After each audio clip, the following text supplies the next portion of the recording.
Assalamualaikum warahmatullahi wabarakatuh. Perkenalkan, nama saya Wahyu Juni Santoso dari program studi Administrasi Bisnis kelas 3A. NPM saya adalah 203.101.063. Nah, pada kesempatan kali ini saya akan membuat video mengenai UTS pengolahan data mengenai data validation.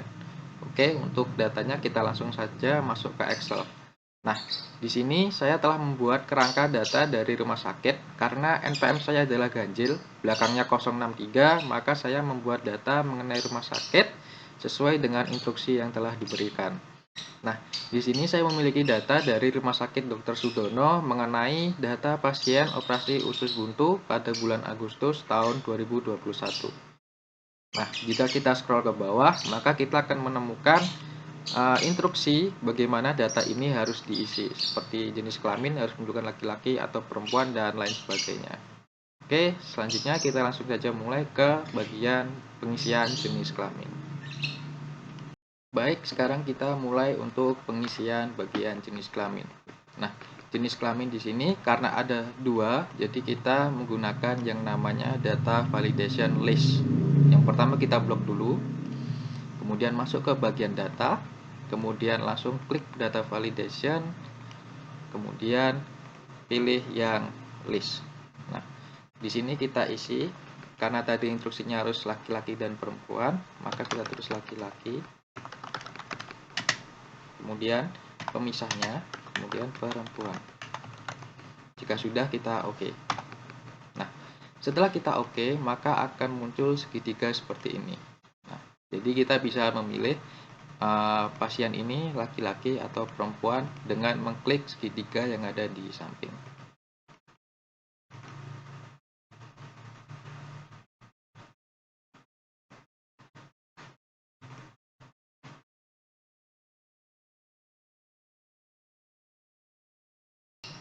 Nah, itu tadi mengenai bagaimana cara pengisian data jenis kelamin menggunakan data validation list. Nah, artinya jika kita menggunakan data validation list, ketika kita memasukkan list laki-laki dan perempuan, maka yang akan muncul di sini adalah pilihan laki-laki dan perempuan. Dan mungkin bisa digunakan untuk data validation list lainnya, sesuai dengan kebutuhan tentunya. Selanjutnya kita akan lanjut ke pengisian kode pasien. Nah, untuk instruksi kode pasien kita bisa scroll ke bawah, instruksinya harus seperti apa. Nah, di sini kode pasien harus berisi 5 huruf random yang tidak boleh sama satu sama lain. Nah, kita garis bawahi yang berisi 5 huruf. Nah, untuk membuat batasan 5 huruf, yang pertama kita blok terlebih dahulu. Kemudian kita klik data validation, langsung ke, karena 5 huruf artinya panjang dari karakter, maka kita pilih yang namanya text length. Nah, ini karena harus 5 huruf, maka kita pilih yang equal to, artinya sama dengan. Kemudian kita tulis 5 dan oke. Nah, ketika kita menulis 5 huruf 2 ke 4 maka dia akan bisa. Nah, ketika kita menulis 2 ke 4 6, maka dia akan gagal. Nah, untuk memberikan instruksi berhasil atau gagal, kita bisa masuk lagi ke data validation, kita klik, kemudian input. Di sini untuk kode harus berisi 5 karakter. Dan untuk peringatan errornya kita buat maaf, input yang Anda masukkan salah. Nah, seperti ini. Jadi akan muncul instruksi bahwa kode harus berisi 5 karakter. Sekarang kita coba menuliskan 5 karakter. 3, 4, 5. 2 ke 4 2 ke 4 1, 2, 3, 4, 5. Nah, jika kita menuliskan 4 atau mungkin seperti ini, maka kita akan keluar yang namanya peringatan bahwa data yang dimasukkan salah, karena memang harus diisi dengan 5 karakter. Jadi kita acak aja 5 karakter di sini.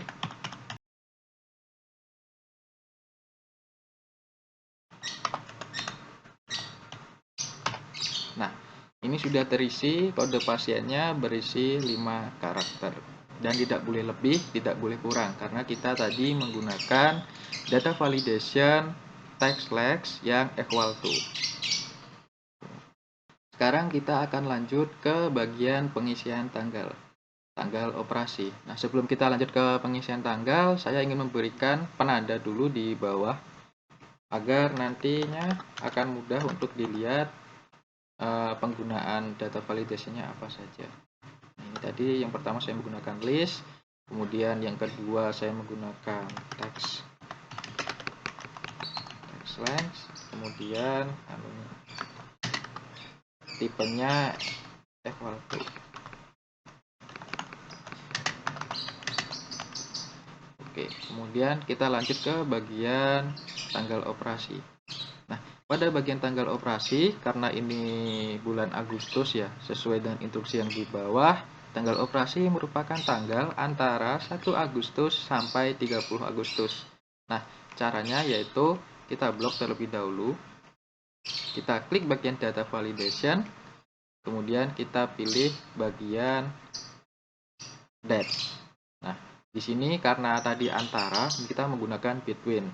Dimulai dari tanggal 1 Agustus 8 2021 dan berakhir pada tanggal 30. Nah, seperti ini pengisiannya. Jadi dimulai dari tanggal 1 dan berakhir di tanggal 30. Kemudian kita klik OK. Nah, kita langsung aja isi tanggal 1, kemudian bulan 8 2021, maka dia bisa. Nah, ketika kita isi tanggal 1 bulan September 2021, maka dia akan gagal. Nah, di sini saya akan memberikan informasi terlebih dahulu ke bagian input message-nya agar nanti tidak ada salah dalam pengisian. Di sini saya menuliskan tanggal. Saya tulis antara tanggal 1 sampai 30 Agustus 2021. Kemudian pesan errornya saya tuliskan maaf, data yang Anda masukkan tidak sesuai. Kemudian saya klik OK. Nah, jadi seperti ini penulisannya.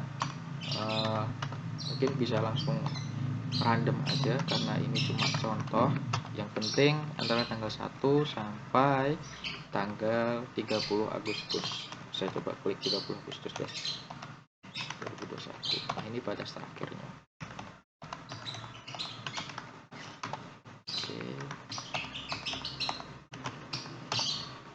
Mungkin saya copy aja karena ini tidak terlalu tidak terlalu penting karena cuma merupakan contoh. Yang penting tidak tanggal 1 sampai 30 Agustus.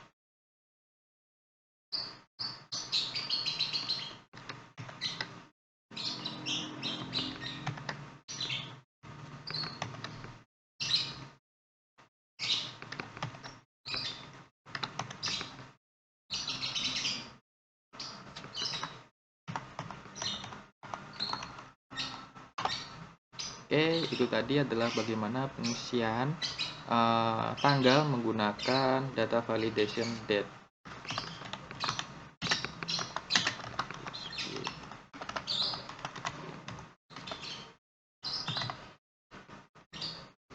Baik, selanjutnya kita akan lanjut ke bagian pengisian jam operasi. Nah, sesuai instruksi, jam operasi harus menunjukkan antara jam 9 sampai jam 15.00 sesuai dengan jam kerja yang berlaku. Oke, berarti kita tuliskan saja. Yang pertama kita blok, kemudian kita pilih data validation, kemudian pilih bagian time, kemudian kita mulai dari pukul 9 dan berakhir pada pukul 15. Dan untuk peringatannya, yang pertama di sini jam operasi, kita tulis harus merupakan jam kerja yang dimulai dari pukul 09.00 sampai 15.00 WIB.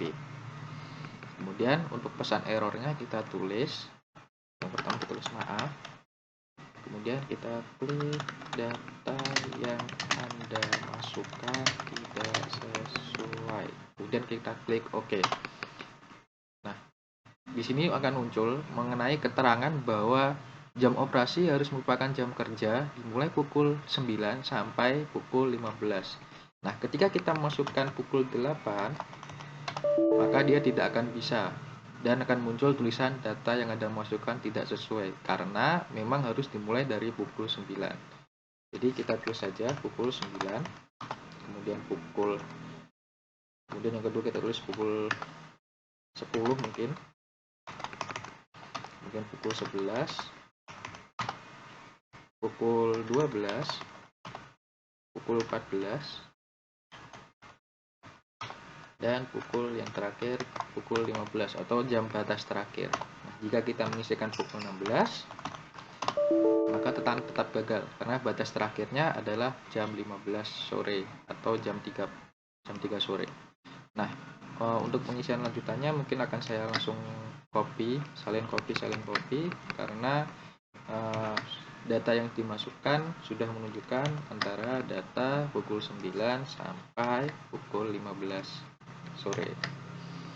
Oke, jadi ini untuk pengisian data validation menggunakan data validation time. Nah, kita tulis di sini time, kemudian kita kasih keterangan between atau antara. Baik, itu tadi adalah pengisian mengenai data validation di bagian jam operasi.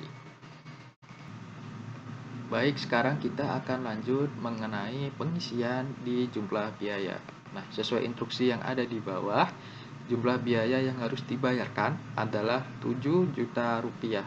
Nah, di sini jadi kita harus menggunakan data validation whole number yang equal to dan whole number yang equal to dan value-nya kita tulis 7 juta. 1 2 3 4 5 6. Oke. Nah, sudah 7 juta, penggunaan whole number equal to 7 juta. Artinya angka yang dimasukkan harus menunjukkan sama dengan 7 juta. Oke, kita masukkan saja, kemudian kita klik. Semisal kita klik 6 juta, apakah bisa? Jawabannya gagal, karena 6 juta tidak diperbolehkan dan yang hanya diperbolehkan hanya 7 juta. Coba ke Fatma. Oke, di sini jika 7 juta maka dia akan bisa. Di sini saya akan mencoba membuat keterangan agar tidak ada salah dalam penulisan nantinya. Di sini saya menuliskan di input message, saya ketikkan biaya. Saya tuliskan harus menunjukkan nominal 7 juta. 7 juta rupiah. Nah, kemudian pesan errornya, maaf. Kemudian bagian bawah, data yang Anda masukkan tidak sesuai. Kemudian kita klik OK. Nah, di sini akan muncul keterangan bahwa untuk bagian pengisian kolom biaya harus menunjukkan nominal 7 juta rupiah. Karena ini sama, maka saya akan langsung tarik ke bawah. Oke. Kemudian karena ini merupakan nominal rupiah, maka saya akan menggunakan yang namanya ini, accounting, untuk menunjukkan simbol rupiah di depannya.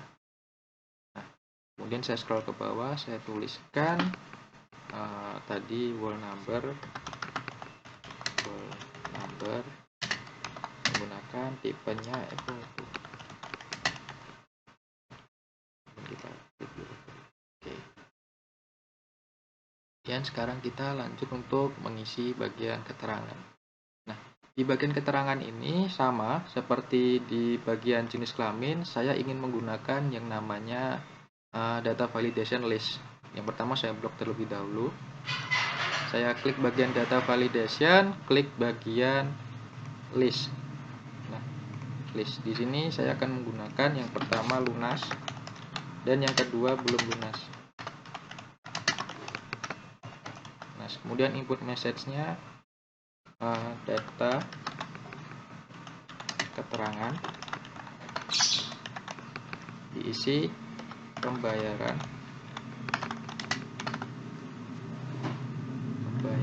sudah lunas atau belum lunas. Kemudian pesannya, jika pengisian salah maka saya tuliskan maaf. Di sini saya tuliskan data yang Anda masukkan tidak sesuai. Kemudian klik OK. Nah, di sini akan muncul dua pilihan, lunas dan belum lunas. Kita klik aja, misal lunas, belum lunas.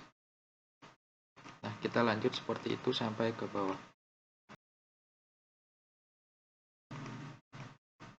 Di sini digunakan untuk mengisi data keterangan bahwa jumlah biaya yang sudah dibayarkan sudah lunas atau belum.